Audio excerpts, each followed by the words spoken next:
All right, welcome everyone. We're Semblance of Sanity. I'm Caleb. I'm Jacob. And we're here for Hunter, episode 135. Wow. The word hath been spoken. Komugi! Yes. Komugi desu. Komugi desu. Is and alive. Meruem is going to see her. Yeah. Like, we are at a pivotal moment where the question is like, you know, who's about to die, you know? Everyone. I don't know. Because we don't know what the ultimate plan is. Mm-hmm. We don't know if Meruem is just going to like last longer, you know, because you know he's affected by the poor man's rose just as yep. You know. Mm-hmm. I mean, in some ways maybe he's affected less because he's stronger, you know? Sure, he got repaired and all that stuff. He has a higher con score, you know? Exactly, yeah. Just in general. Legendary resistance, you know, it'll never actually hit. Poof is broken.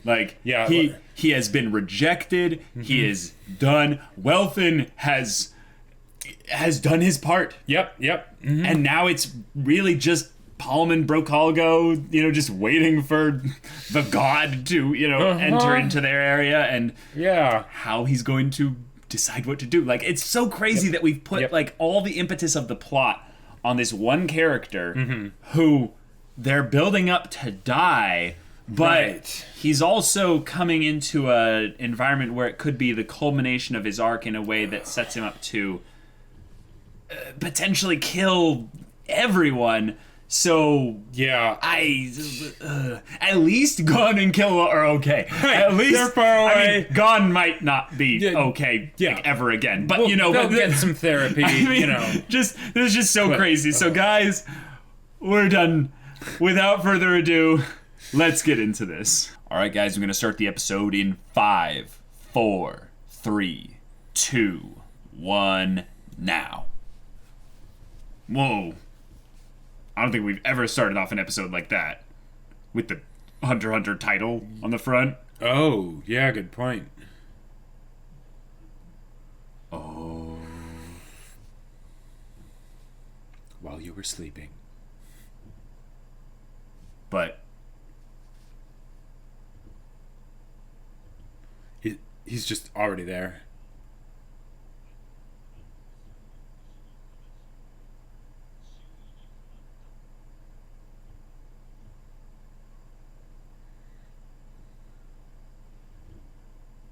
Wow.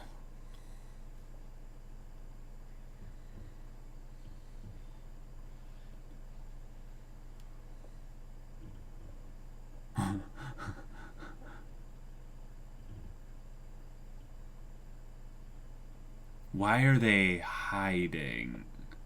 I thought they were trying to make a deal. Right. And couldn't he just use his Zen in a flash and know where everything is perfectly anyways?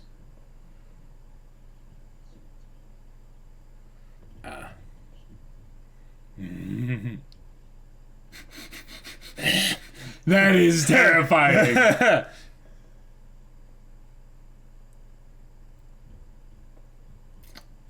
No opening. No opening. Oh my god. No opening. Oh my god. Oh my god. We're coming up on the end. I think this is okay. Oh my god.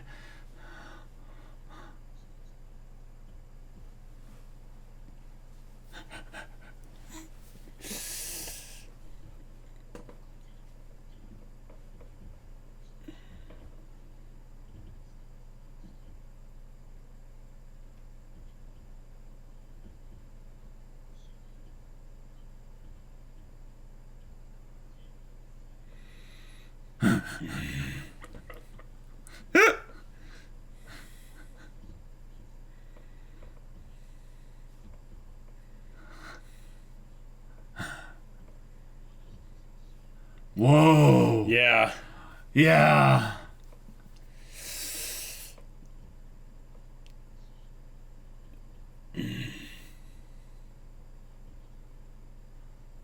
Komugi.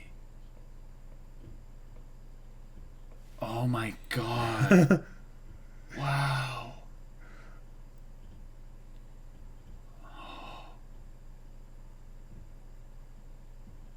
Oh my god. Holy crap. Oh. Oh. Oh. Oh. It's his dying wish. Oh my god. You can hear the emotion in his voice.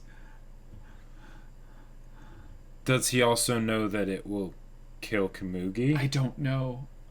I don't know if she knows. I...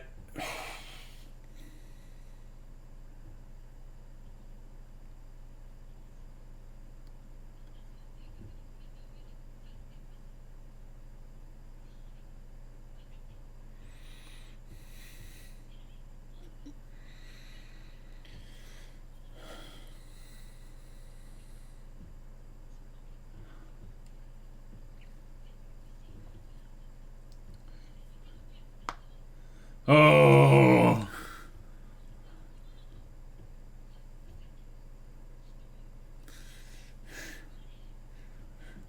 Oh my god.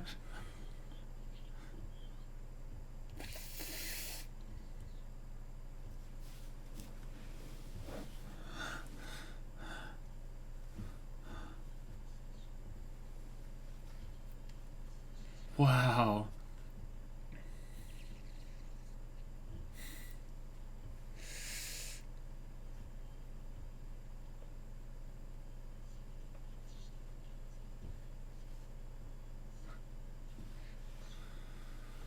Oh. Oh.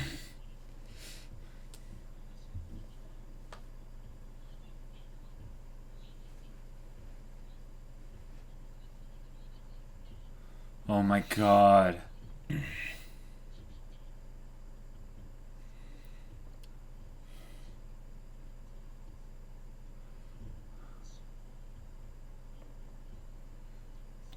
Wow.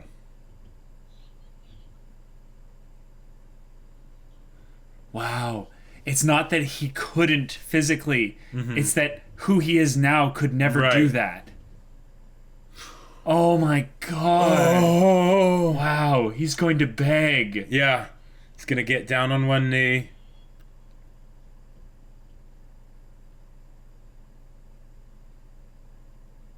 Oh my god. Oh, this is her. Uh-huh. Her Yeah. part rejecting this. Just, Right. Oh my gosh.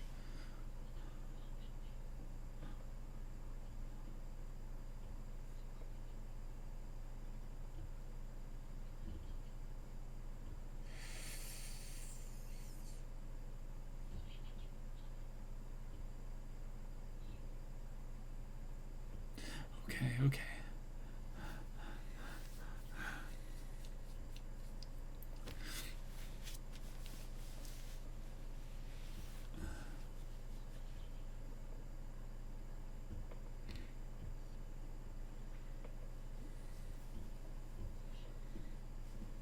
Okay. Oh, this is so good. Wow. You hear there's none of that triumphant stuff with it keeping it oh.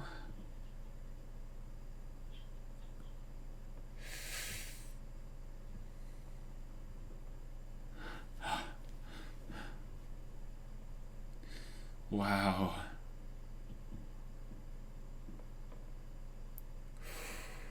Oh. And the music's carrying through across both scenes. Oh my god. Oh. Is he dead?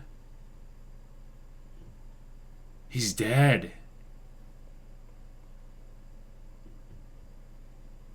Wow.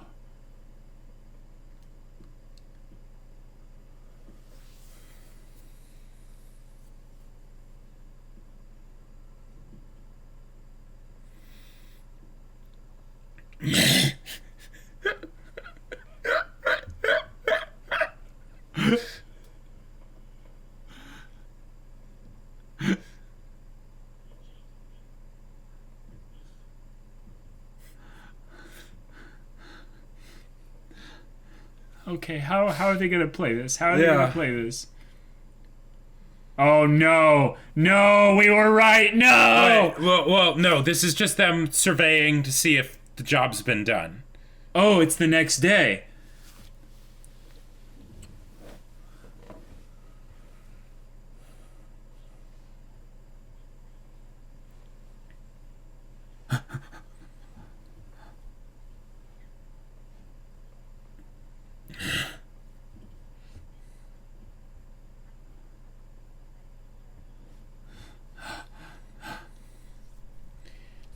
So it's over? They just cut. We don't get to see them spending their moments together.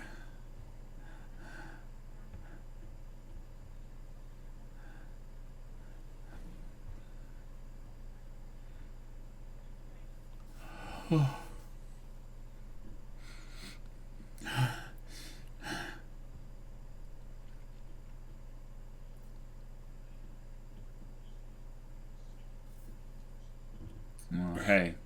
Yeah. Okay, Morel's looking good with his hair back. Yeah, he is. Oh.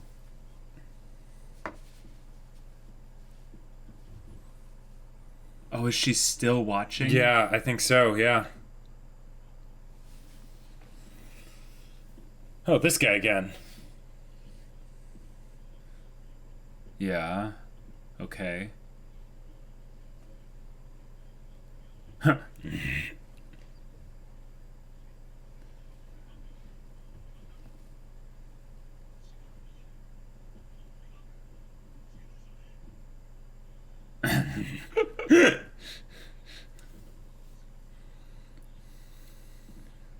Oh, dang. Oh, yep.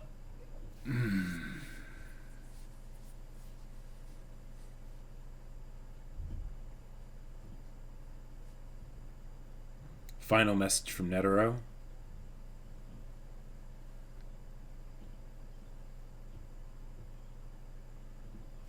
Yeah, yeah. Wow. Oh.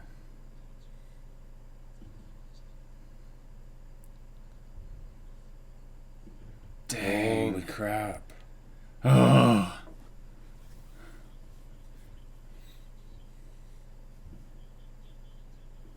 Wow. Okay. Holy crap.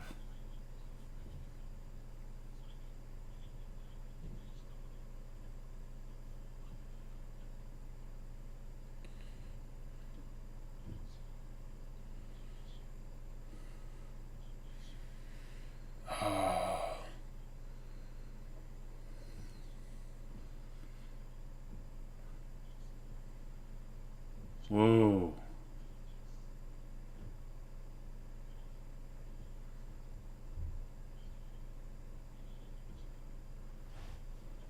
Holy crap.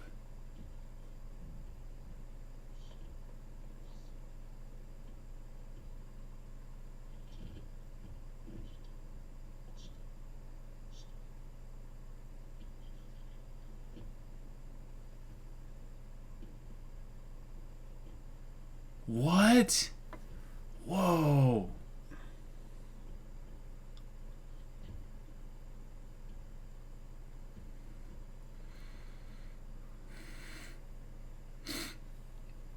Okay, yeah, we let's get see to it. see this. We get I would to have see been this. so pissed if they Yeah, didn't. me too.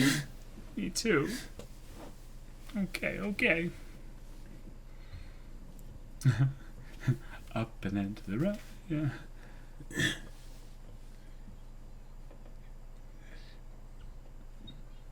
Oh.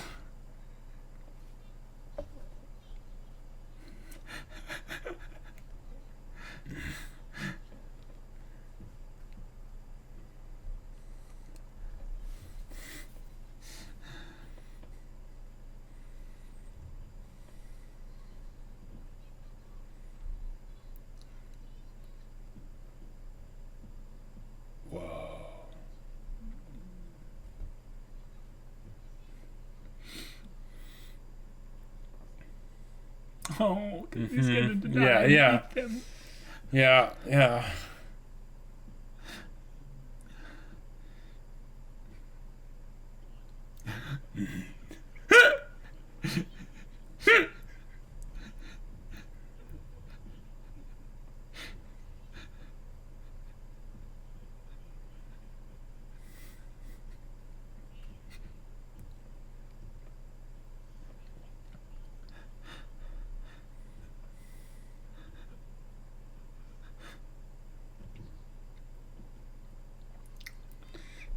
Yeah, yeah. Oh.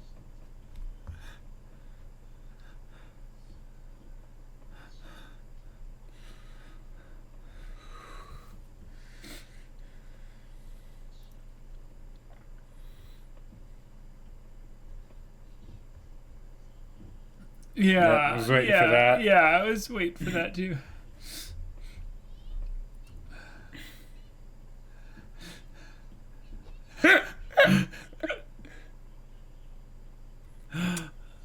Oh. There we go.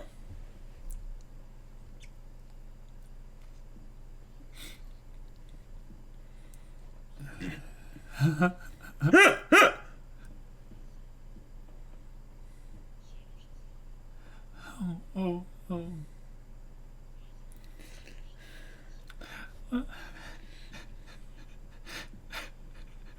Yeah.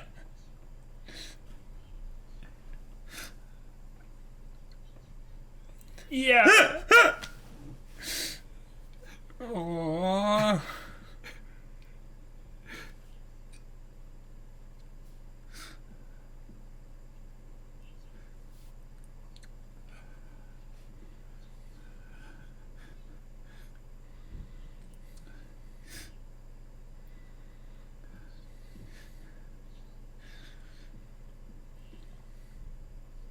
Oh, the show is killing me.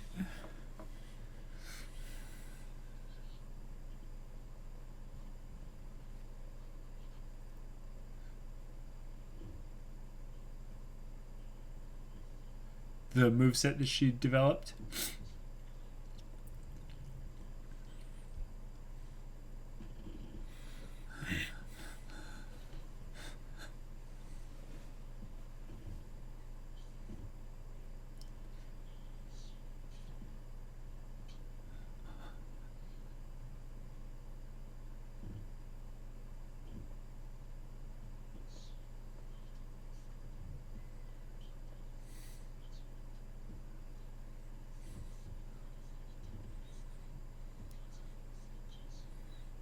Oh.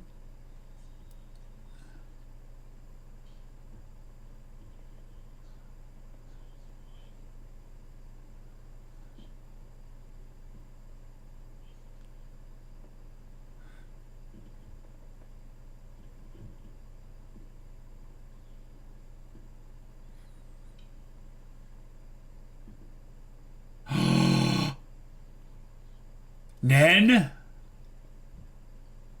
Yeah. Nen! Yep, yep.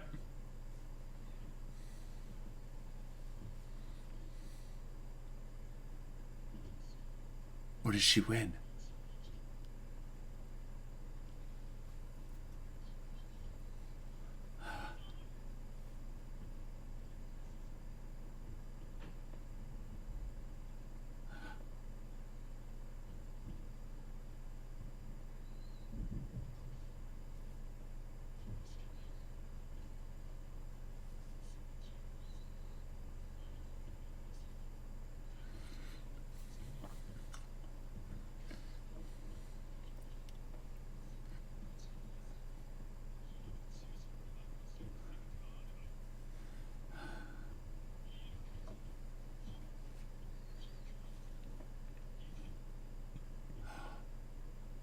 Yeah.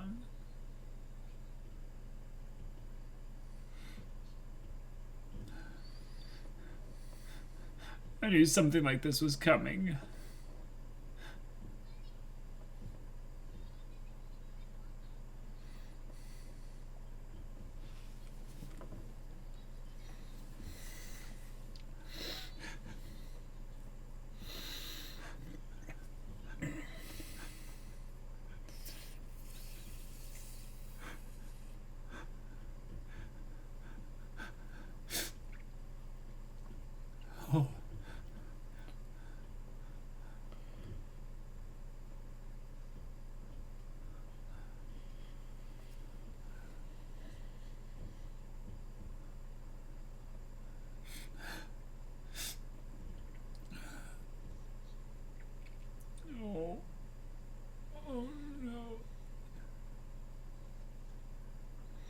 Oh no. He was wanting to end the game quickly, and she Mm-hmm. was making it go longer. And Right. this has to be.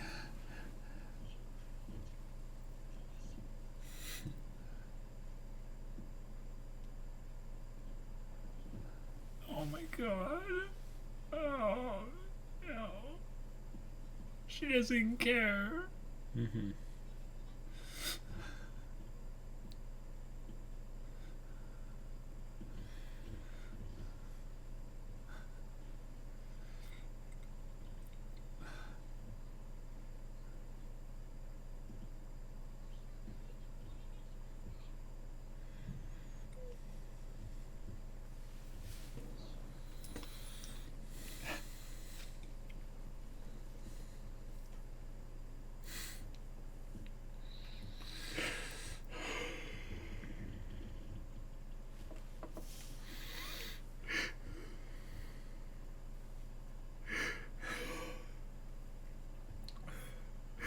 Oh my god.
There aren't as many of them now.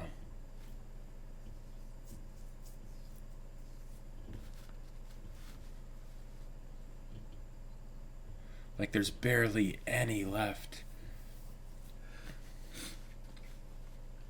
God,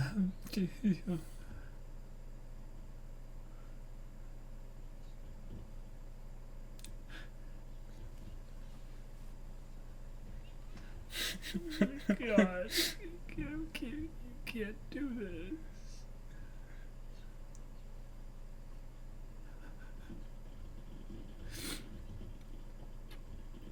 Oh my god. Jesus.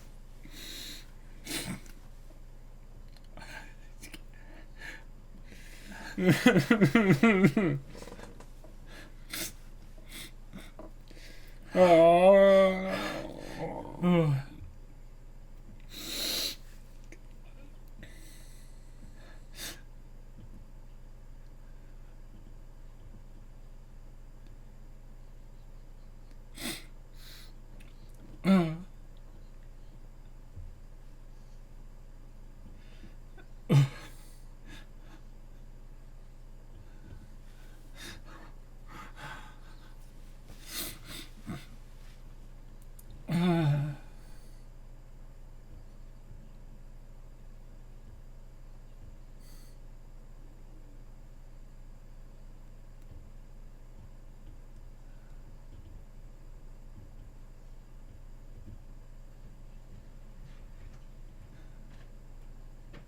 Oh. Without the honorific. Mm-hmm.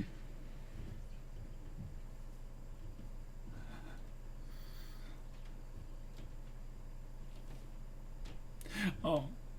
Oh. Yeah. Oh my god. Oh my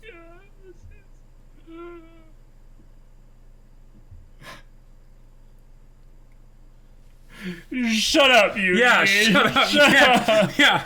You No. stupid ending.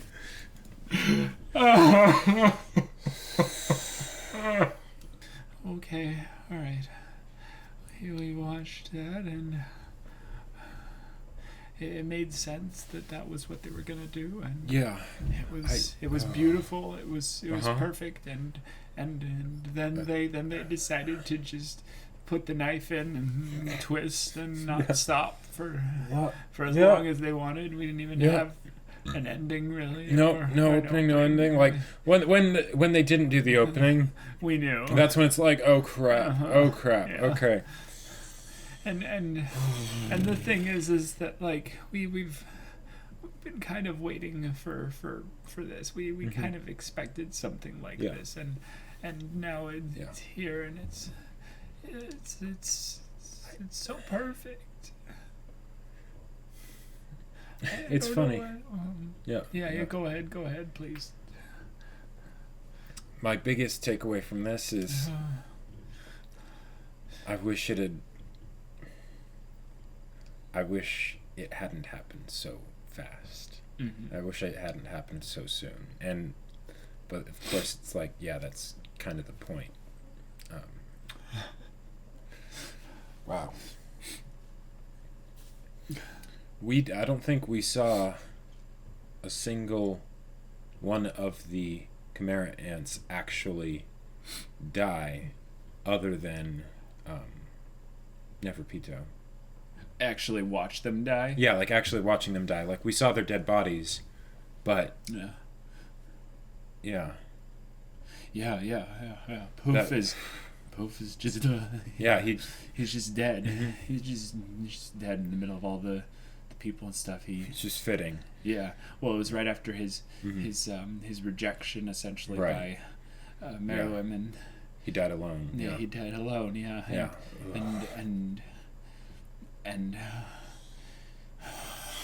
And they basically dedicated this entire thing to just Yep. Komugi and Meruem, Yep. and then a little bit to Palm. I Palm. really loved how they really had that scene be used to preface this, because she is essentially, or was in that case, in that specific instance, the perfect bridge between Meruem and Komugi, his love, his reason for living, his only thing that matters, the star of his sky, and then she rejects this, because how can she not?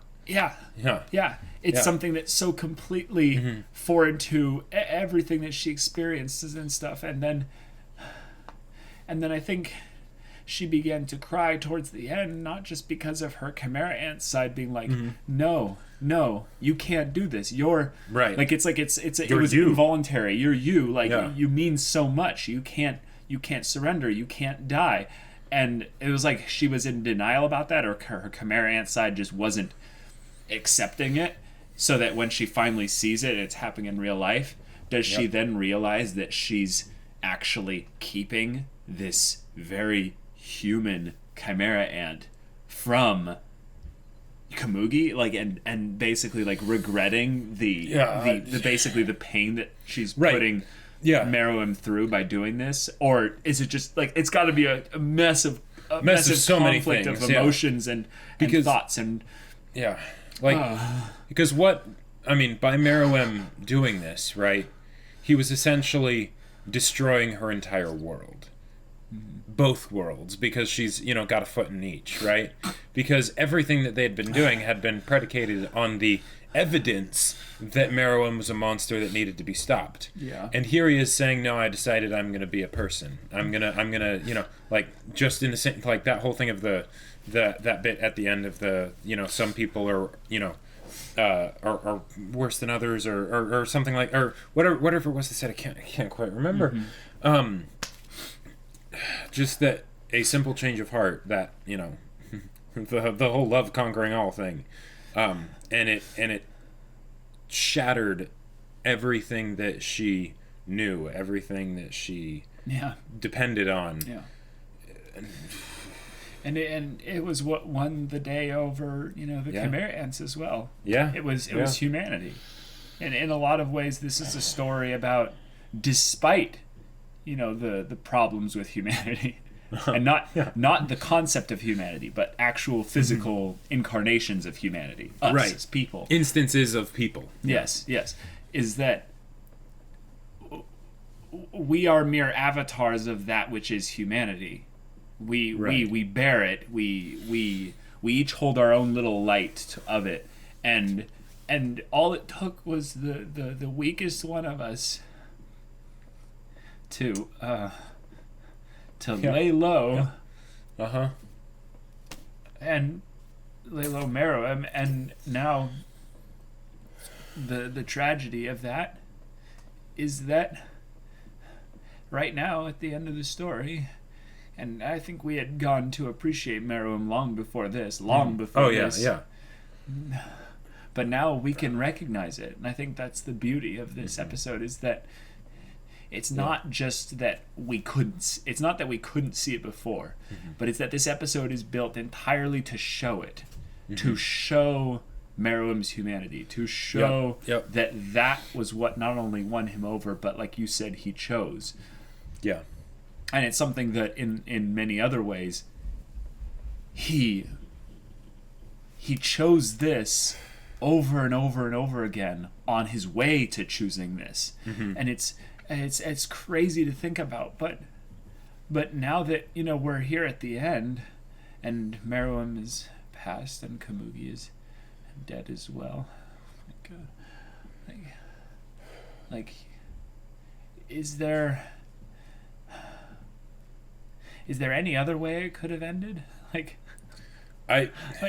Here's how I would say there would be the one other way that it could have ended.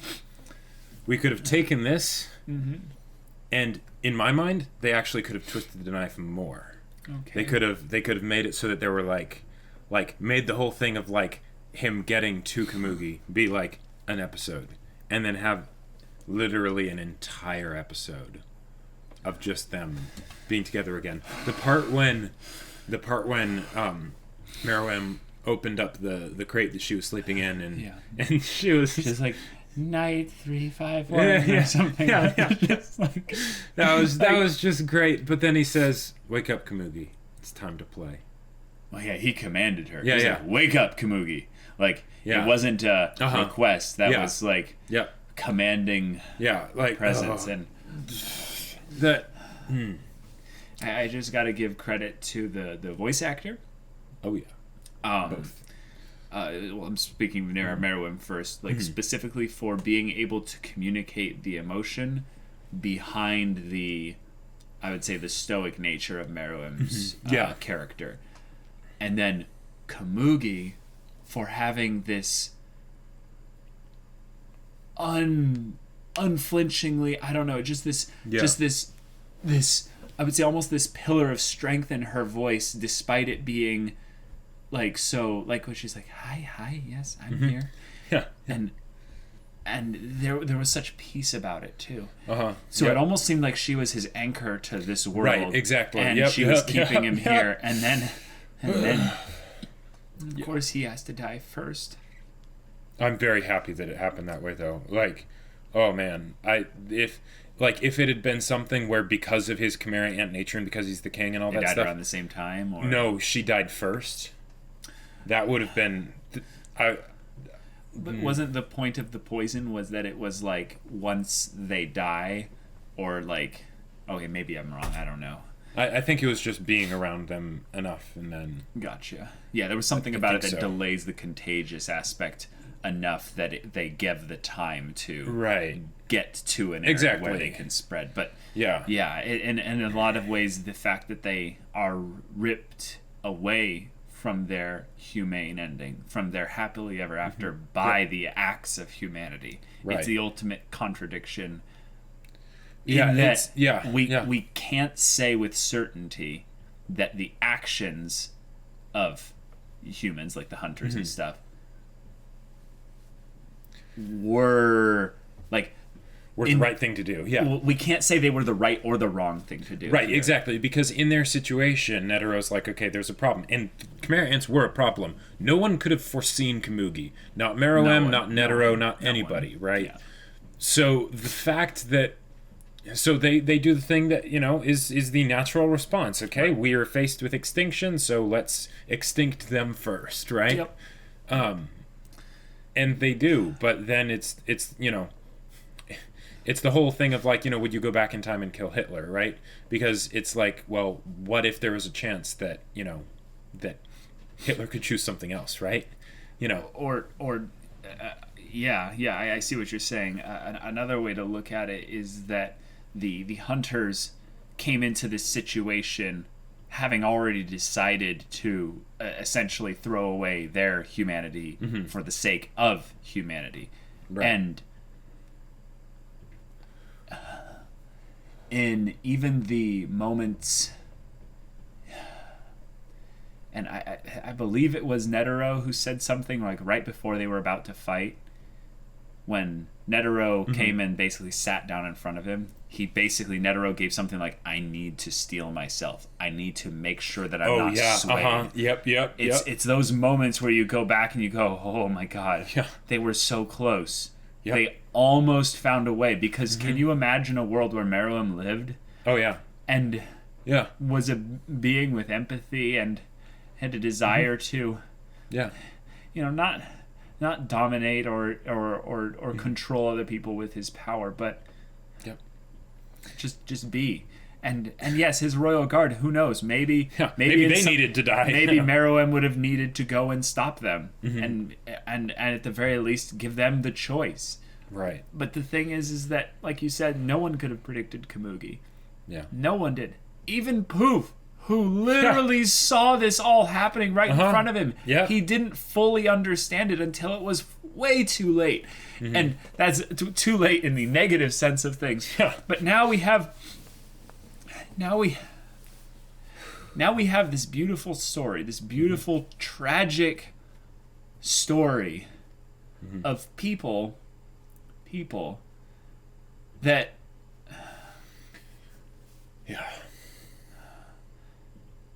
you gotta wonder actually, like I'm gonna throw away my original train of thought right there. You gotta wonder actually if Togashi built the Chimera Ant kind of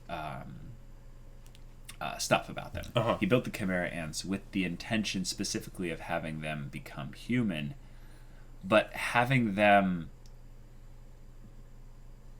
be specifically there for the purpose of contrasting them at their best against humanity's worst. Or was it them basically saying that as they could have been the next evolutionary chain of nature, and they could have just taken over everything. Sure. New dominant species. Exactly. The point about what they will represent for the story going forward is how much more potential humanity has to evolve in a positive way, because a species that tapped into humanity's potential for just a day or so did change their nature so much. Yeah. Is that a message that's supposed to transcend the story and supposed to go directly to us to say, like, do you realize how important your humanity is? Do you realize how important empathy and love and connection and all these great fundamental aspects of humanity are? Because you see how readily we throw them away when we come into contact with something that we don't understand, something that scares us, something that is a threat to us, something that is all these things. And I can't provide an argument against it, but I gotta say, like, if Togashi wrote this at the beginning of the Chimera Ant arc with the intention of this ending in mind, the communication of this message in mind, I have no words. I have no words. I'm floored. And I'm absolutely floored. HunterxHunter, like the way Togashi writes HunterxHunter, he really likes to do his whole deconstruction, twists. You thought this was, you thought this would be the traditional way for it to go, but no, we're actually doing this because that's what makes more sense for the characters, right? Yeah. I thought I was used to it.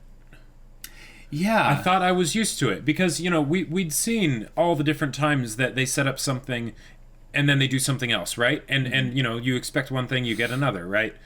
And I wasn't surprised by this episode. No. Like, I was surprised that it was now, yeah, right? Yeah, I was came thinking, a little bit sooner than we thought. I thought we had another few episodes before we were going to get that. Yeah, I thought it was at least one more after this, yeah. But still, it hit me hard. It blindsided me when I was seeing it coming the entire time. Like, the idea that, in the traditional sense, right, you would expect it to be something where there's some villain and now they have to be beaten and conquered and all that stuff. And while there was all the complicated build-up to this stuff happening and whatnot, and all the planning, all the scheming, all the fights, all the everything, it still boiled down to something simple. It reminds me of that Gandalf line, right? Saruman believes only great power can stop darkness, but I don't feel the same way. To me, it's the small acts of kindness and love that help keep darkness at bay. Yeah. This is that. And the beautiful thing about this is that there were so many little factors bringing into play here. Mm-hmm. Like you said, no one could have predicted Komugi. Nope. No one.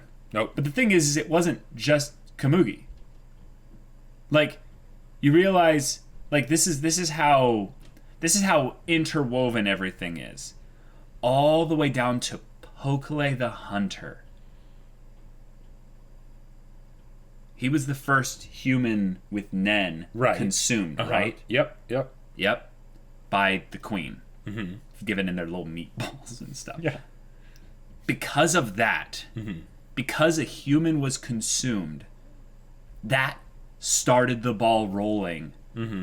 That kick-started things for the king to appear. And because the king appeared and had so much human physiology with him, because the royal guard had so much human about them, because everything about them put them into further connection with humans, every single thing was another little Gungi piece on the board, moving things towards a conclusion. Yeah. In that respect, I love how Komugi won every single match. She never lost. Yep. But do you realize, like, what also they're there's so many things to unpack here. Oh, yeah. But they're basically saying, look at that. Humanity won. Not because area. Not because Meruem is dead. Right. Humanity won not because Poof, Neferpito, and Yuppie are dead. Right. No. Humanity won. Yep. Because of something forever ago. It's almost as if they're saying, you know how a lot of stories will bring the universe in as a character, fate, or some kind of force that's beyond understanding. Or and they did that with Komugi when she was introduced. This girl would have a profound impact on the king's fate. Yep. From the beginning, they told us. But it's almost as if Komugi served as the avatar of humanity. For everything. Yeah. And she's not aware of this. Nope. She's just being herself. Yeah. It was her tragedy, actually. It was her her horrible situation. Her horrible situation that catapulted everything into this state. And if that's not beautiful, then I don't know what is. Yeah. Because we knew. Like, this is the thing, guys. I feel like you hit the nail on the head, Jacob, when you said, I thought I was used to this by now. The thing is, we knew this, some iteration of this was coming. Right. We've known for at least a few episodes. Probably a lot more than that if we went back and kind of looked at our discussions and stuff, because I feel like we've known for I feel like we've known for months in some ways. At the very least, the radiation, sickness, post-explosion death thing. Yeah, if I go back and actually look at some of my Chimera Ant Arc predictions I made, I think it was before Kite's death when I made those. Not 100% sure. I think it was right around the time when Kite died, maybe. Gotcha. But those theories, I think 3 or 4 of them involved basically Meruem and Komugi dying and basically just being there and having their last moments together. Because there was so much about the humanity of Meruem that was starting to come to the forefront with him questioning things, asking his name to the royal guard, saving Komugi from the eagle, saving and Komugi the from way he the talked eagle. to Netero, and it's something that I think. How do I say this? I want to basically just gush over Hunter x Hunter right now, but I want to start from actually this is something actually I think Hunter x Hunter generally has a problem with on an episode-by-episode basis. Okay. Is they are built... Togashi is building a web of story towards a conclusion that he... See, this is the problem. This is the problem. I'm trying to describe this because here's the thing, guys. I don't know how Togashi wrote this. I don't know. But what I assume and guess and predict is basically that he did use discovery-based storytelling all the way. That's probably why there were so many hiatuses. He didn't actually know how he wanted to end it at yes, exactly. Points.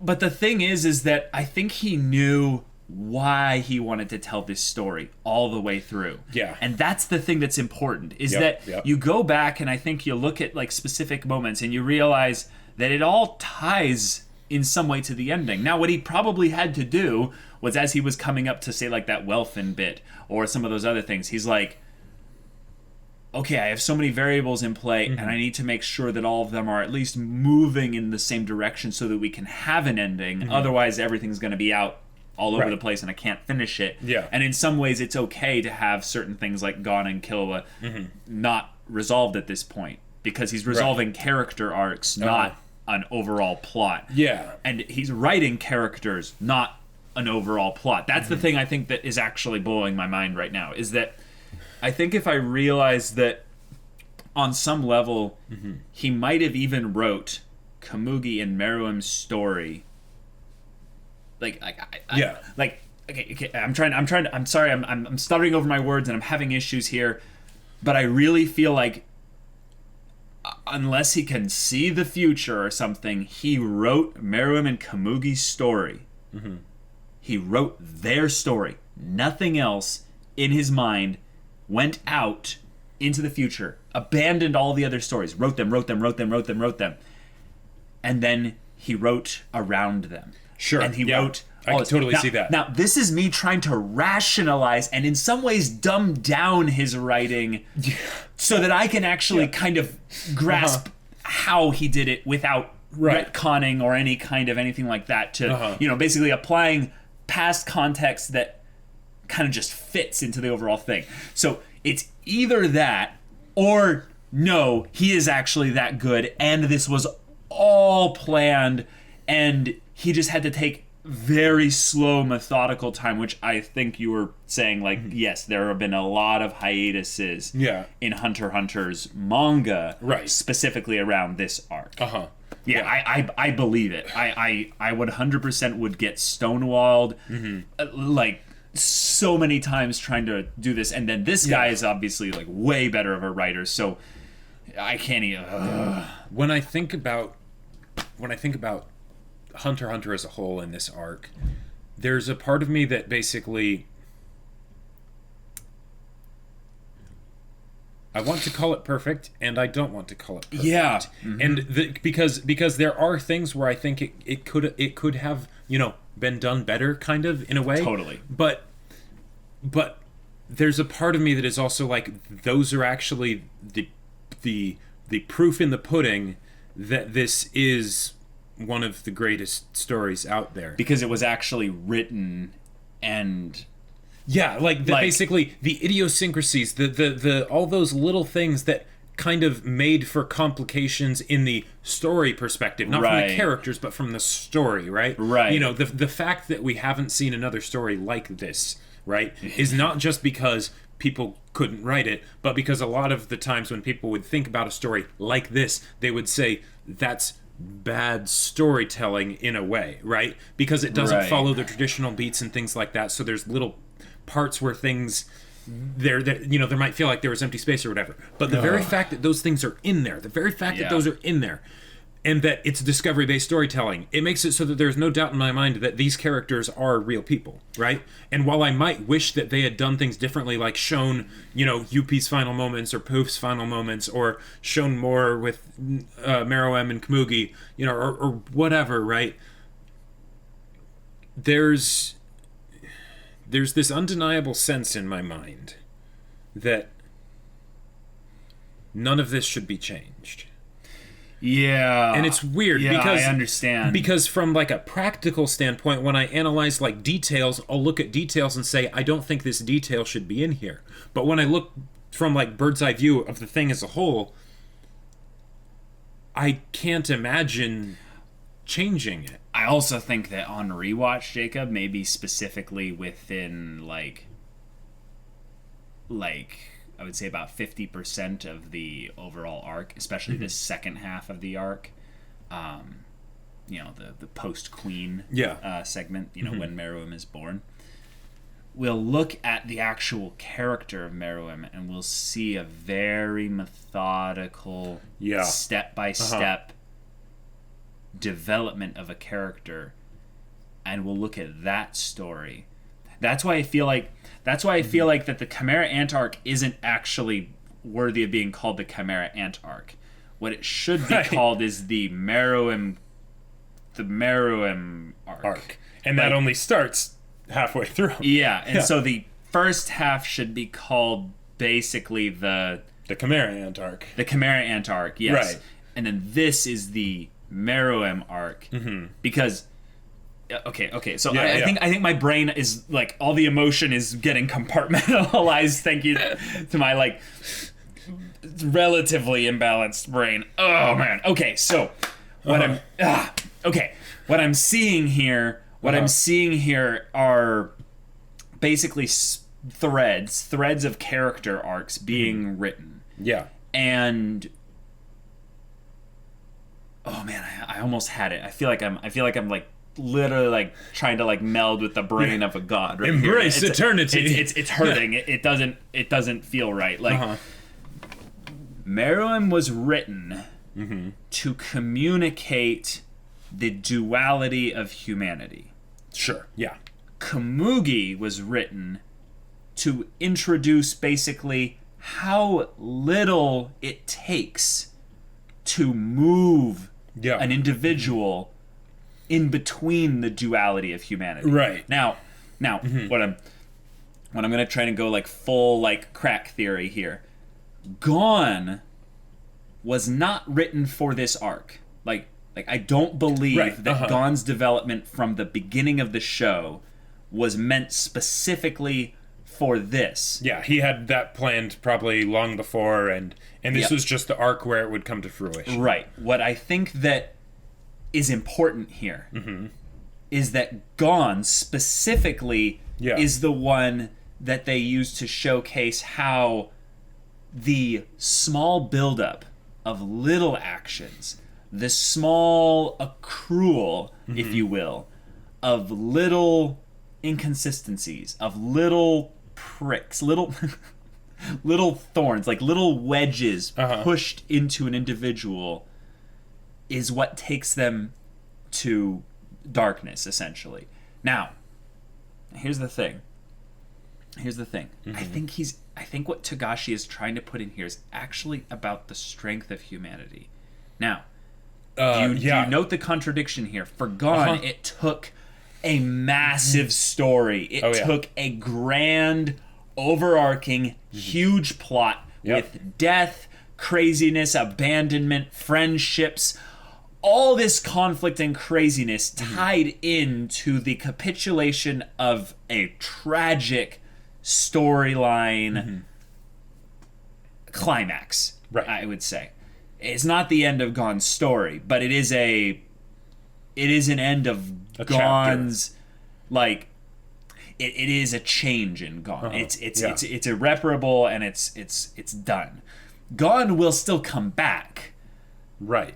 But not after stuff. Now that's all stuff that we don't have to know about or anything. Like, I don't even care if they show that. But the thing is that by having that be shown as the importance of...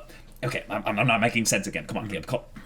But okay, I'm saying that basically it took all that for Gon, but for Meruem, someone who was created to, in some ways, be the monster, to be the ruling god of not humanity, of the Chimera ants, and have dominion over all, and be the light that illuminates all. And in some ways, it's almost like it was always meant to end this way because of what his name was. Maybe even the queen could sense it. I like to think that in people's dying moments, they taste a little bit of eternity. There's something in that moment of realizing that, oh, the present doesn't matter.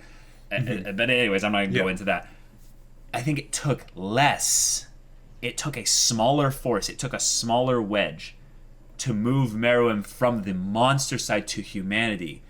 It took more for Gon to go from humanity to the monster. Okay, yeah. You realize what that just... I'm trying to just make a very basic fundamental equation that it took more for Gon to abandon his humanity in order to embrace that monstrous side of him so that he could, destroy Neferpito. Yeah. But for Meruem, it was just the slightest drop of humanity. That turned his entire existence around. And that is so beautiful in that I think it would be... Okay, I'm almost done, I promise. Do you see how people could look at the Chimera Ant arc and call it, like, extremely dark, right? Yes, absolutely. And there's so much about it. It is dark. But that they chose to have the ending be this beautiful picture of actually how bright and full of light actually this arc was, specifically for Meruem, in that his name was not the one that will illuminate all from their light. Light has to come from somewhere. Light, oftentimes, you're just seeing a reflection. Sure. Meruem is basically just the perfect mirror to reflect just one innocent drop of humanity that changed everything. And I'm done. This is so freaking good. The one little drop that, again, and I love this line, you've probably heard me say it many, many times, it's those no big deal things that matter the most. Right? The idea that, okay, the whole strength of humanity thing, love it. Absolutely love it, right? And the idea that they're talking about a strength of humanity that would not be typical for a shonen.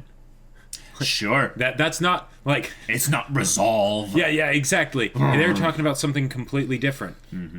And while one way to look at it is the idea that it's this small, tiny little thing, there's a part of me that likes to think of it as, no. We take it for granted. But it's one of the most powerful forces out there that none of us really truly understand. And even in a world like HunterxHunter, where you can have people that basically become gods, right? With crazy nen abilities. With crazy nen abilities and all that jazz. Phagogenesis, Chimera ants that morph and absorb the bogus pseudoscience for, creating an extinction level event.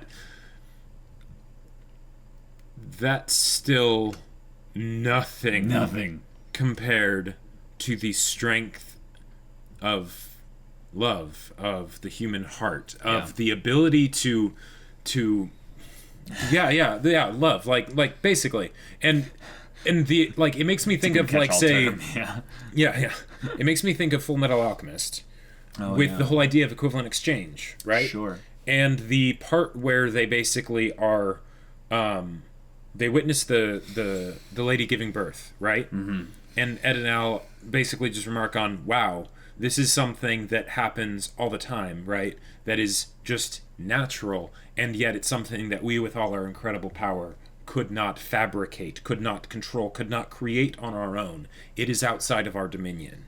And in the case of, say, with someone like Poof, right? Incredibly powerful person, right? And yet the very thing that he was so obsessed with, the king, and really his love for the king, right? He had no control over that. All his power, all his manipulation, everything that he did, and he did it well, right? That he, like, maybe there were a few little, like, frays in his plans towards the end, but he did an excellent job of trying to guide the king and do all that stuff. Yeah. And yet it still wasn't enough. Because that's not, that, you know, you have no power here.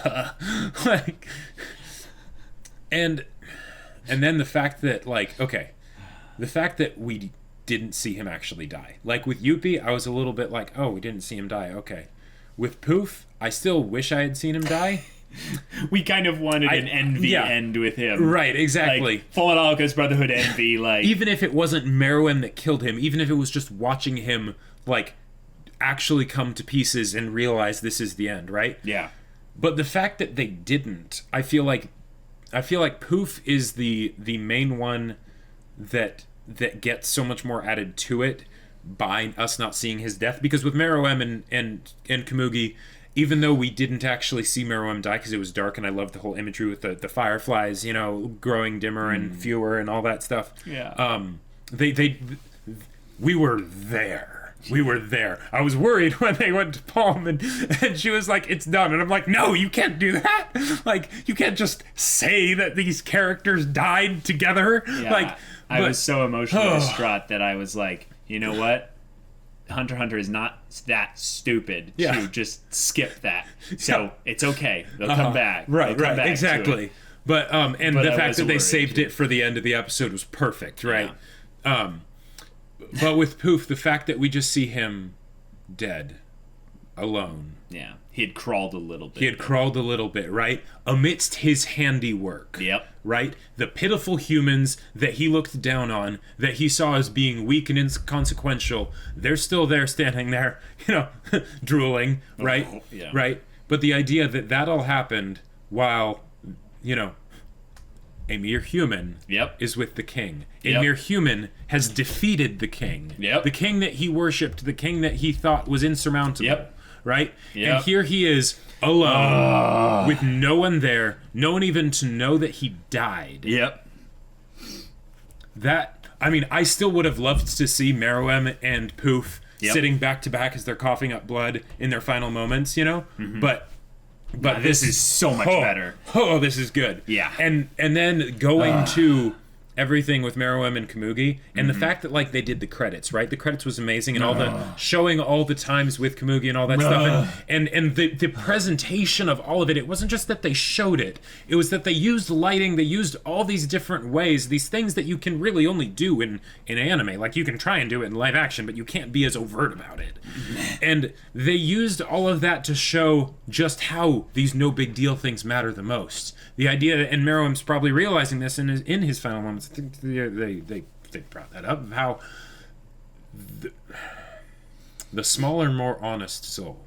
The idea that just this little girl who thought she was probably never going to amount to anything, and that she had one purpose in life, and that was just to play this game that she enjoyed, and that was literally the only reason she was alive, right? It's to help feed her family. And if she ever lost, then her life was over, right? Yep.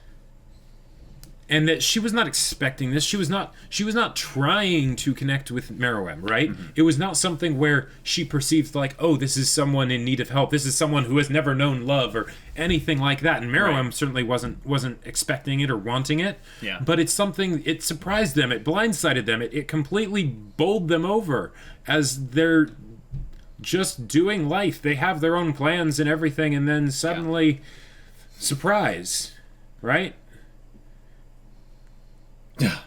That was so good. And then after that, they go to the dark room, and they're still talking to each other, and Meruem keeps asking Komugi, are you still there? That was what just destroyed me. Like, because I feel like with this, because they had it all be in the one episode, I wasn't fully prepared for it. I wasn't fully emotionally ready for this to happen. Not from the standpoint of like being blindsided by it, but I was like, wait, I was more of just confused. Like they're doing this now. Like they're not gonna like wait a little bit and like twist the knife more before they even get to this moment. Right. But then they had him keep asking, "Are you still there? Are you still there?"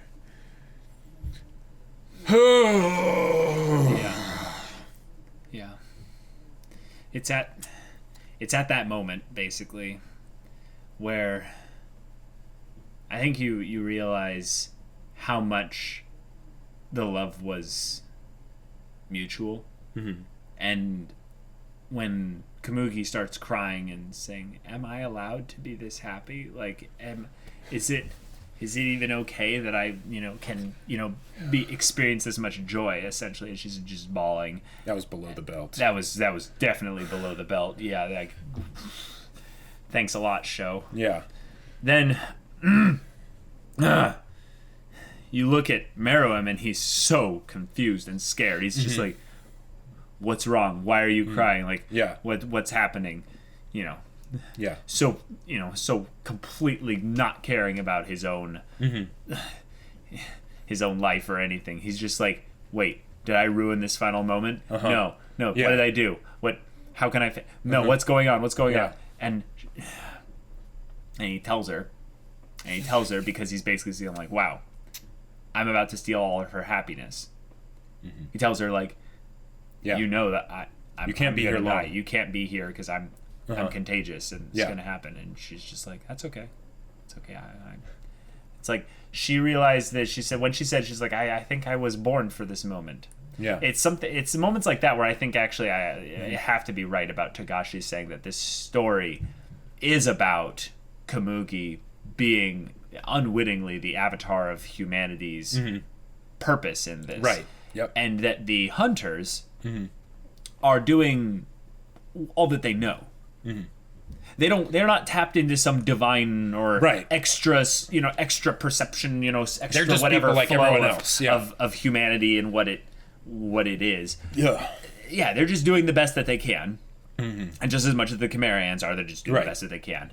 And the crazy thing is that I wonder if this is something that we're not even fully aware of. Is that in those little no big deal moments, are we actually we're connected to some great flow of what humanity is?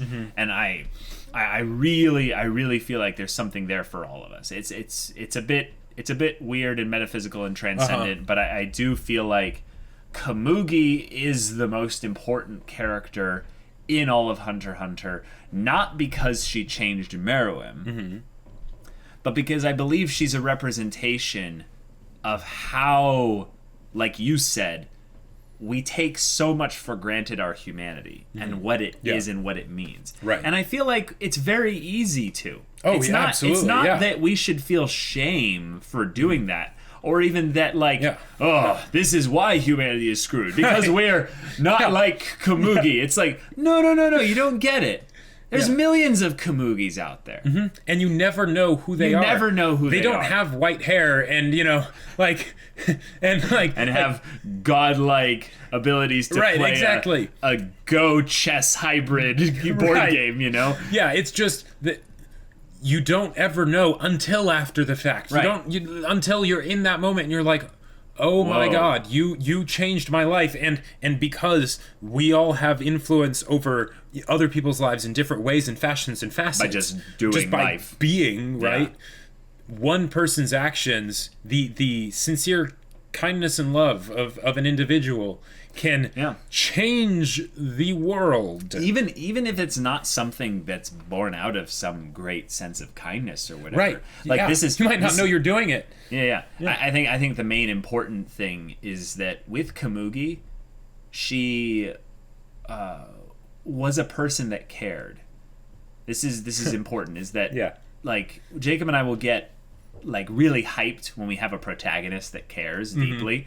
Yeah. Because in some ways, we feel inspired to care extra about whatever the thing is we're doing at the time. Right. You know, I'm a huge passion about Ultimate Frisbee. You love writing and D&D. Yeah. We love anime with storytelling. We're all passionate. We're going after the things that we care about.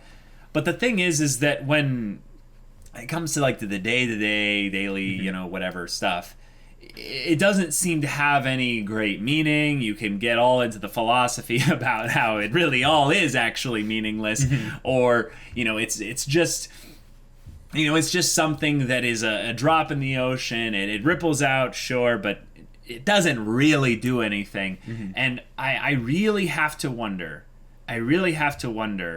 If the reason why this whole story, this whole character arc capitulation and just everything is so well written, not because it's some profound display of storytelling. I mean, it is. Yeah. Totally is. But the reason why it speaks to us is because it's real.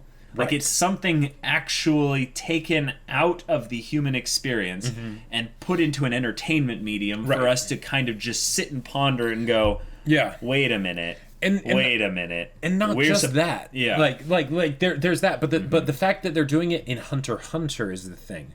Because doing it in a story where it's grounded in the real world, right? It's a lot easier. It is so much easier. Yes, I see what you're saying now. Like Yes, the idea yes. that because there's the fact that it is a fictional story that's being told, right? Right. But then they're separating it further from reality in our minds by making it be an actual different world with men and crap, right? And magical beasts and and behind 100 episodes of this separation. Right, exactly. Yeah. And with the back That part couldn't have been intentional. There's no way. Like they call him, like someone was saying that they call him Tagadshi for a reason. I was like, yeah, whatever. The main thing is that we're here. Well, this exists. And here's the thing. But oh my god, Here's the thing. In a lot of ways, Tagashi is Kamugi. Oh, Because think about it. Sure. When he started this show, he probably didn't know. Like, even if he had ideas of things that he wanted to do, probably like things with Gon and Killua and stuff. But I'll bet he didn't have the Chimera arc figured out for sure, right? He might not even have thought about it. And even if he had, he didn't know the details, right? And he has grown over the course of the series. You know, just the process of making it, giving birth to this wonderful thing. And he probably was like, oh yeah, he was able to recognize when he was doing good work, and being like, yeah, this is good. People will love it. People do seem to love it and all that. However, did he know that it would have the kind of impact that it has had? Probably not. And the idea that, Tagashi is just like Kamugi being exceptional at Gungi, right? Tagashi is exceptional at storytelling. Yeah. Right? Yeah. Discovery-based storytelling, guys, it's hard. It's impossible for me to do. Let's just say that. Yeah, I think it's impossible for most authors to do. And sticking the landing is where it really it's it's legend of like the end. Yeah. The ending. That's just There's a reason why I think in some ways the HunterxHunter manga hasn't ended. Right. Exactly. Like is because in some ways he can't stick the landing, actually. Right, and exactly. It's in some ways, he is continually sticking the landing, but he's so addicted to it probably that he's like, I gotta keep doing this. Right, exactly, because it's just one more game. Oh my god. Yeah. And how amazing is that basically the impact that a person can have, just a person, right? Because Tagashi is incredible, right? But the thing is, he's still just a person like you or me, right? Yeah. He's just a person. Yeah. And the idea that something that he's passionate about, something that moves him, right? Yeah. That he can just be in the mindset of just one more game, right? One more match, yeah. Just one more match. Yeah. And that might be all it is to him, right? Of just like, I'm just going to make another story. It'll be great. It'll be fun. I like doing this, right? Let's keep this going. Let's keep this going. Don't want it to end. Yeah. And it's so much more than that to so many people. Mm-hmm. Like... Yeah, I think in some ways that's probably the part that's really blowing my mind is I'm thinking back on all the times we, kind of discussed HunterxHunter, like up till now. Yeah. And I can think back on multiple times where I was wondering, like, where is this story going? Yeah. Like, where is this going? And the thing is that I don't think, like, that's the thing. I don't think that it's important to, like, in those moments, you can realize, like, briefly with, I would say, a bit of analysis, this guy doesn't know where he's going. Right. Like, that's not... He's just going. He's just going. Yeah. And that's the thing, is that, yeah, you could go and look at an individual part and go, yeah, this guy's just making up as he goes along. And that's actually awesome. Nothing wrong with that. There's nothing wrong with that. Pretty incredible. Yeah. I mean, if you wanted to go and be a critic, like, you could totally go and find a million problems with HunterxHunter. Sure. But the thing is that at this point in the story, the guy doesn't stop. Like, how many more episodes of the anime do we have? 12? Well, this was 13? 135, so 13. 12 or 13, yeah. So one cour. Yeah, basically. Yeah. Okay, cool. It neatly works out. Yeah. You know? But he still keeps going. And then there's the manga or whatever after that. Right. So the guy is doing what he loves. The guy is doing this, and somehow keeps, whenever he comes to the end of one of these arcs, he keeps sticking the landing. Right. It's almost as if he's saying, that was a good match. Can we do another one? Yep. Can I do one more? Yeah. And I feel like it's actually, I've got a cool strategy for this one. Yeah, I feel like it's also really sad, because you realize now, like, and I don't know if he was having the health problems back at the Chimera Ant arc. Oh yeah. Oh yeah. Is this like something that is like? Yeah. Oh. Yeah. Wow. Guys, there's a very real possibility. There's not a lot I can actually say against it, except I just don't know the timeline for his sickness and stuff. But yeah, there might have been a little bit of a self-insert here, just a little bit, and that might be why the story ended the way it did. Yeah, because I can see a lot of people actually being upset with this as the ending. Oh yeah, because of like how fast it happened, you know. Well, right. There's a lot of things where you could see that the ending kind of was like going a specific direction, and then Meruem came back essentially, and then things hyper went towards a conclusion. Right. It's almost as if there was a point where the ending was going to go a certain direction, and he kind of went, let's go this way, and that's okay. Right. But I really wonder if right now Togashi is writing or drawing or whatever he's doing right now, and he's just thinking like, I just want to do one more match. I just want to do one more. But I feel like a nap, just a short nap. Yep. Yeah. And I don't know if he's actually dying or if it's a thing of that he's I think he's physically incapable of drawing. Right. I think it's something with his hands where he can't draw really. That's so tragic. Yeah. But like it's so horrible because his mind is probably just as alive and alert as everything else. Yep. Yeah. And so I really, really want to interview him now. Like that would be great. I have so many questions. And then I would have other times I just want to shut up and listen. I think I know how to say basically why people would have an issue with this ending, right? Because as beautiful as it is, the story has been about how can we defeat the Chimera Ants, right? Yeah. Because it's a question of, are we capable of this, right? And the reversal of having it be about just the kind acts and the love of one individual being able to change it all is fantastic, right? That's an excellent way to end it. But with, say, the Chimera Ant Royal Guard and things like that, and just the whole idea of the poison in the poor man's rose killing them, even though it didn't kill them, you know, like right away. Sure. That's something where a new element was introduced very late in the arc that resolves pretty much everything. Right. Like that basically, if you think about it, all the Royal Guard and Meruem were all defeated by unconventional means. Means that had not been previously established as being like consistent and possible within this world, right? Once they're introduced, it's like, okay, it's awesome, right? And it's fantastic, and we don't have a problem with it. But none of the like actual things that were like established from the early onset as being the tools we have to work with were actually used to solve the problem. Right. Now, even though it's really funny that we went and predicted nukes before the nukes were even talked about. It's in some ways in some ways I think that it fits and it works well because Togashi is thinking like, oh, I'm gonna make them like think like, screw these hunters and stuff. We need to go and just drop bombs on them. Kind of in some ways poking poking a little bit of dark humor at humanity and being like, oh oh yeah, this is your answer every time, isn't it? Right. You come up with something that's like so out of your league, essentially, something that you can't actually stop.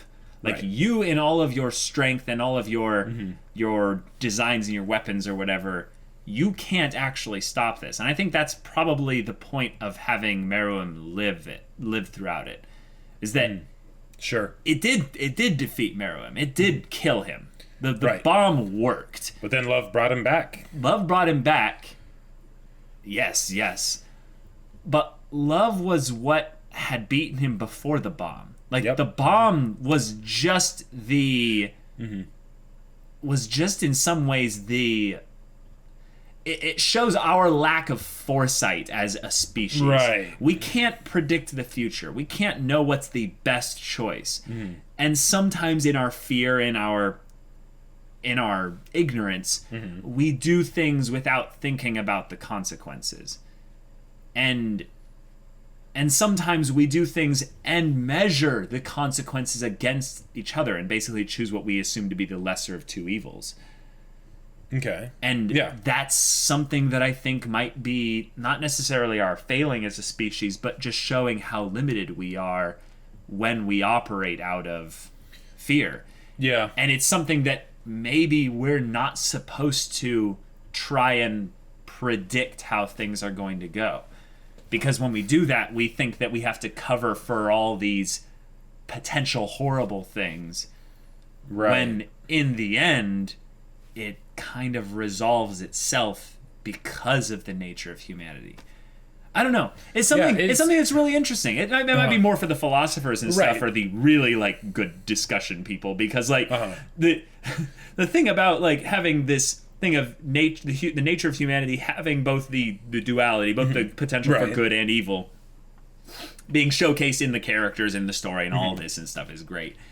But we really freak out as a species a lot about the potential for horrible things, and we don't really expect the potential for good things. You know how weird that is? What was the phrase of, if you're going to blame something for all the bad, you have to blame it for all the... I think it's a Tony Robbins line, actually. Oh, really? Yeah. Crap. No. I'm sorry. Go ahead. It's that he was talking to someone who had a bad parental relationship. Okay. And they were trying to basically figure out how to move past it. Okay. And he said, if you want to blame them for all the bad shit in your life, cool, you can do that. But you got to blame them for the good too. He's like, that's the only way you can move on from it. And it's the good that they did. Right. Even if they weren't intending to. Gotcha. The idea that everything that happened brought you to where you are today.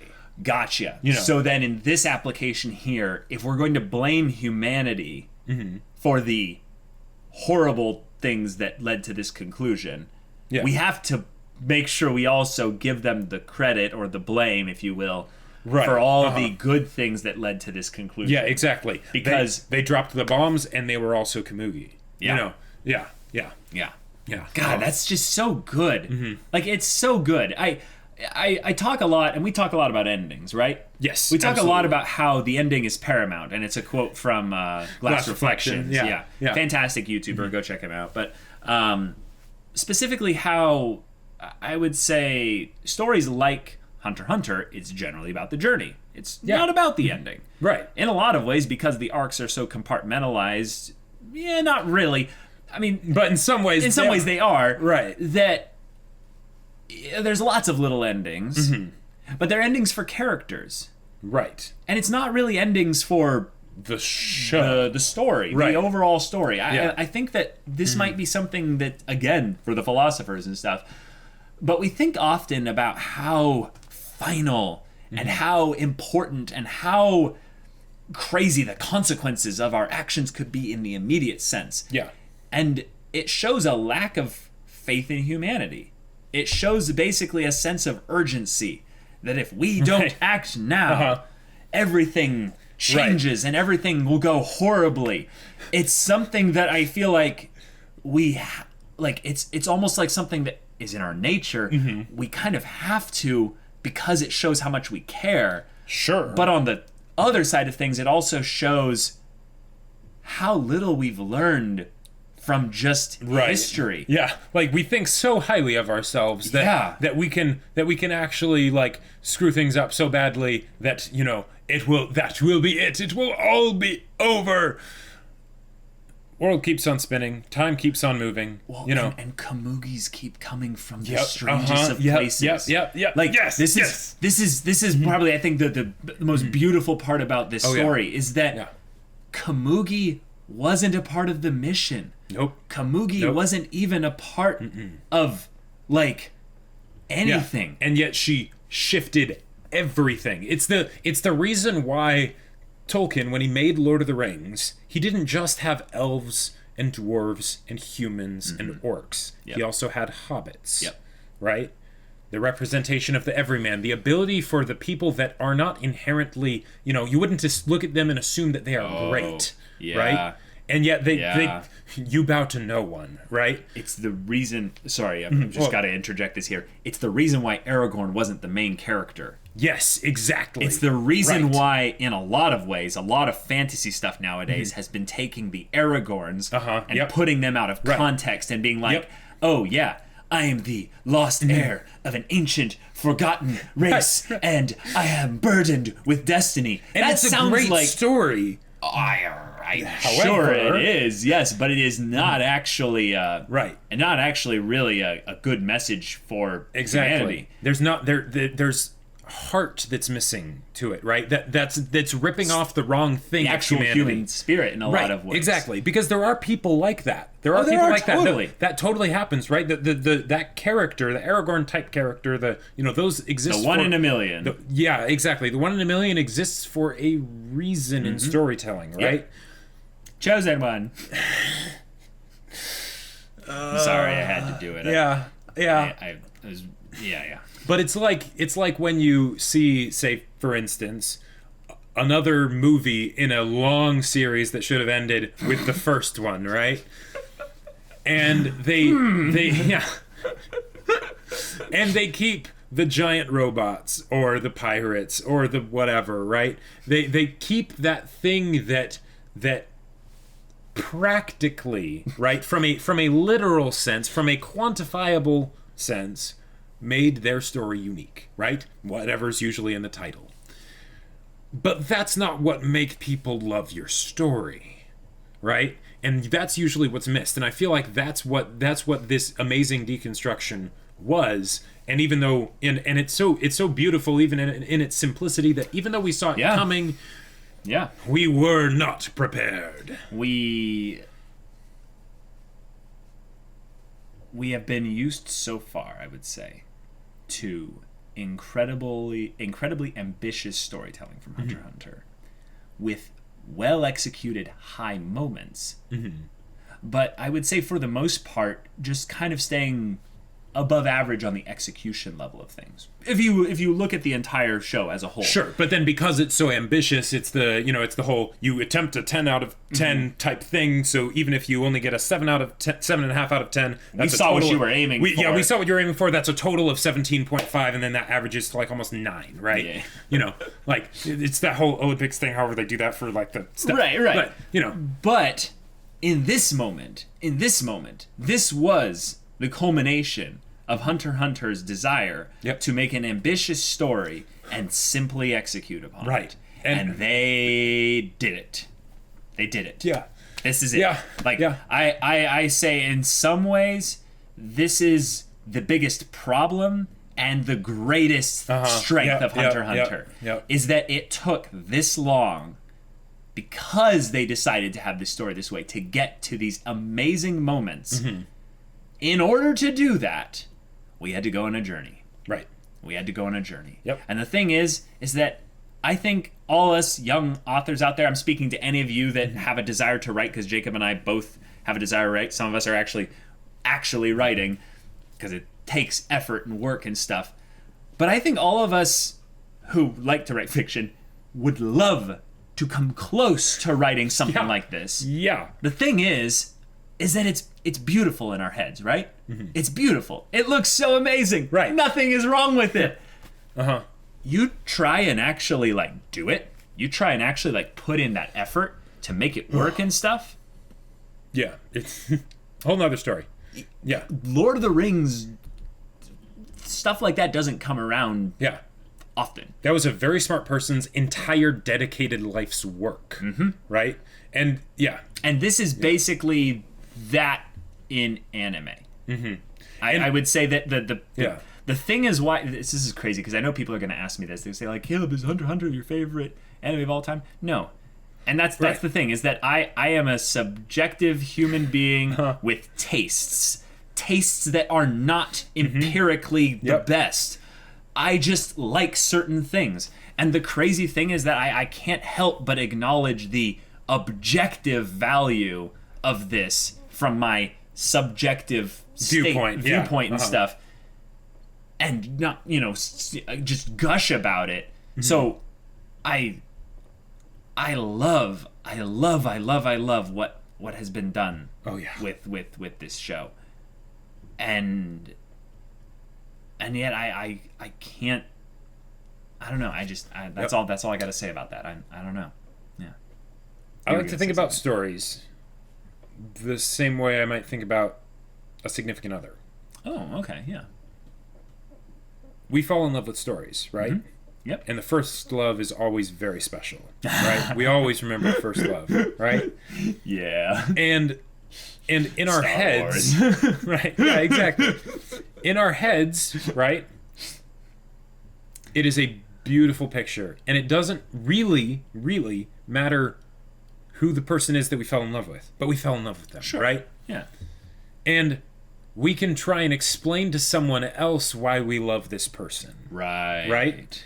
And they might even be able to understand. And, given enough time, right, you will probably be able to communicate very eloquently, more or less, just how head over heels for them you are.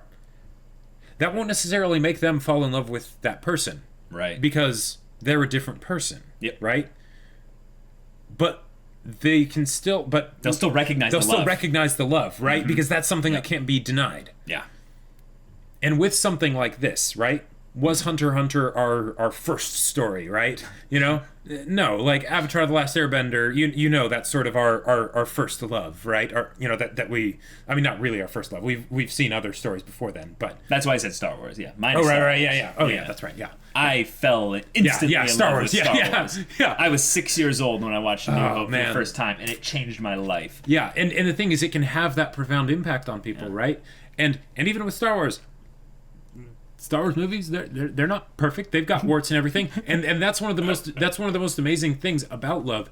And hey, if you're writing a romance story, this is one of the best things you can do in your romance story, is having the characters get to a point where they realize the object of my affection is not perfect, but it's perfect for me. They're perfect for me. Right? The idea that warts and all, right? Because everyone has problems. Everyone has little things about them that are not perfect. We're human. We're not meant to be perfect, right? Yeah. It's our imperfections that make us beautiful. That's how it is for diamonds, right? Like if you had a diamond with no imperfections, it would look manufactured. It would look manufactured, and you would not be able to get good money for it. Nope. Not nearly as much as a diamond with flaws, right? With just the perfect set of flaws, like right, exactly. and saying the perfect set of flaws, right? That's a contradiction, right? Right. How can that actually exist? Because it's something that it's the perfect flaws for us, right? It's the idea that we don't mind the flaws, even when we talk about things like Avatar: The Last Airbender, right? It has flaws, right? But we are able to completely enjoy it without seeing the flaws, without them blinding us to the amazing stuff that's there, right? Mm-hmm. Yeah, without them distracting us. Yeah. And with this show, oh wow. Even that's the thing that blows my mind. I feel like I'm constantly aware of the flaws that are there in HunterxHunter. Mm-hmm. Because it wasn't that show for me. It wasn't the first thing I watched, and it just captivated me, right? Mm-hmm. But even with that, they have moments like this where I am just blown away that it exists. Yeah. And it's one of those things that it is both daunting and encouraging, because it's the very fact that it has those flaws that makes me think, oh yeah, you too can be a hero, right? Sure. Because there are some stories that I'll read, books or whatever, and they'll have the most gorgeous prose ever, right? And the description and everything will be just fantastic, and that's something I tend to struggle with more than the other things that I could struggle with, right? And sometimes I'll get insecure about that, and I won't like reading those stories because I'll be like, I don't know if I can do that, right? Yeah, you're like, that disappoints me, right. that disheartens exactly. me. But then there will be other things where I know, okay, I could do that. I could do better than that. And not as a pride thing, it's just a thing of, we each have our own individual gifts and talents and things like that, right? Right. And the idea that, while, any of you story, creators out there, even if you don't make the next HunterxHunter, mm-hmm. right? You're not supposed to. You're you. Mm-hmm. Just like Komugi was Komugi, right? Yep. She didn't try and be anyone or anything else. Mm-hmm. She stayed true to who she was. She just really loved Gungi. Mm-hmm. So she just played Gungi, right? And that simple thing, just her being, just her existence, changed the life of one person, and by rippling effects, butterfly, entire world completely changed. Yeah.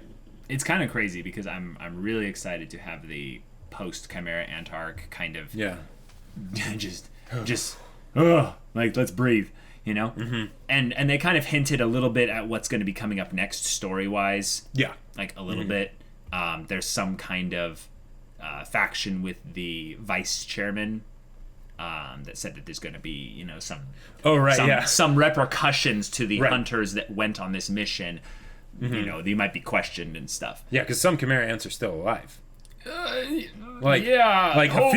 A few. Yeah, I'm really hoping that Colt and the Queen's child. Oh, sure. Yeah, them for sure. That whole thing. But then there's also Leol's person that... I believe so, yeah. The one that would eat the Nen. Right, that got Bizef.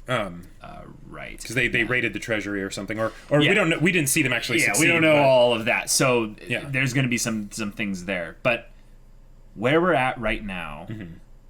I feel like the story and the characters mm-hmm. have all just basically exhausted themselves as characters. And it feels kind of nice as a writer to say that, because as a writer, it's like, the characters did all they could. Clean slate now. Clean slate. And now let's move on to the next thing. Mm-hmm. And in some ways, it feels a little bit like the end of Your Canoe, with a lot more, I would say, like the ending of Your Canoe in some ways is a huge blue ball kind of moment. Yeah. But with Kurapika, mm-hmm. it's perfect. Yes. It's perfect. Yep. For this, with Meruem and Komugi, mm-hmm. it's perfect. Yep. For all the hunters and some of those other Chimera Ants and stuff, who knows what's in store for them next. Mm-hmm. I love what they did with God and Killa, but even them, their story needs some addressing, with things that happened. Yeah. Things, so guys, this was so good. This was so fantastically good. This might be your favorite episode? No, this might be my favorite ending to a storyline in anime. I'm not sure yet. I have to think about this. I have to kind of... I'm so conflicted about the whole thing because I want... It doesn't feel like an ending. Right, exactly. But it is an ending, so I have to give it the credit of it being an ending. Exactly, So I have to think about it. Guys, that's it, basically. I need to go process some things. I need to go eat some food because I'm exhausted. Guys, this was a fantastic episode. I can't wait for more, even though because there's apparently more after apparently this. There's more, so guys, thank you for hanging out with us on this journey. It's not over yet, but wow, it's been something. So guys, if you want to see the next 2 episodes reactions right now, go check out the link in the description below for our Patreon. You can get on early access there. Any level of support gets you access to our Discord, where you can chat with us and we can talk about the Chimera, and we can talk about Meruem and Kamugi. We can talk about all this stuff, and it's so good. And if any of that interests you, we'll see you there. But until then, we're Semblance of Sanity. I'm Caleb. I'm Jacob. And we'll see you all next time.